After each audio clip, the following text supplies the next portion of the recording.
کسی ایک دن کے لیے میں نے کسی اسکول کا نہیں دیکھا. انہوں نے میری بات سے وہ اس قدر ان کے دل میں میری بات سے وہ اسلام کے نظام سے اتنا متاثر ہوئی کہ انہوں نے کہا کہ بتائیے پریکٹیکلی ہمارے ملک میں کیا ہوگا. میں نے کہا دیکھیے آپ افریقہ کے ملک غانا میں رہتے ہیں, میں ساؤتھ افریقہ اور ان دو ملکوں کے اور جو وہاں کے علماء ہیں میں ان کو آپ سے کنیکٹ کرتا ہوں, آپ ان سے رابطے میں رہیے, وہ آتے جاتے بھی رہیں گے, آپ بھی آتی جاتی رہ سکتی ہیں, اور پھر آخر ایک پورا آپ کا سالانہ بجٹ اور پورا سسٹم بینکنگ کا اس کو بدلنے کے سلسلے میں وہ لوگ رہنمائی کریں گے. جہاں کہیں میری ضرورت ہوگی وہ تو ہوگی ہی نہیں. بہت بڑے علماء ہیں جن کا میں آپ کو حوالہ دے رہا ہوں. خوشخبری یہ سنو میرے عزیزوں کہ 2-2.5 سال کے بعد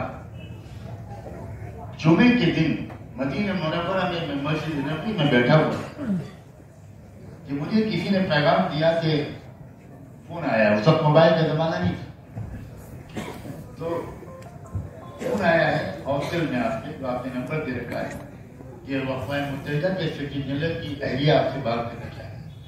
تو میں نے کہا اس آفس والے سے کہہ دیجیے, وہ جواب دیتے کہ میں 2 گھنٹے کے بعد کر پاؤں گا. تو جب میں نے فون کیا ان کو تو انہوں نے مجھے خوشخبری سنائی کہ ہماری پارلیمنٹ نے آج ہی ایک نیا بل منظور کیا ہے مکمل اکثریت کے ساتھ, جس میں آپ کے بتائے ہوئے زکات کے سسٹم کے مطابق ہمارے سالانہ بجٹ کو نئے سرے سے ڈیزائن کیا ہے, اور سودی نظام کے خاتمے کے لیے اب ہم اسٹیپ بائی اسٹیپ شاید آگے بڑھیں گے. ہماری بینک کے اعلیٰ ذمہ داروں سے بات چیت شروع ہو گئی ہے, اور اس میں بھی ہم رہنمائی چاہیں گے کہ سودی نظام کے بغیر بینکنگ سسٹم کیسے چل سکتا ہے. یہ ہے اسلام.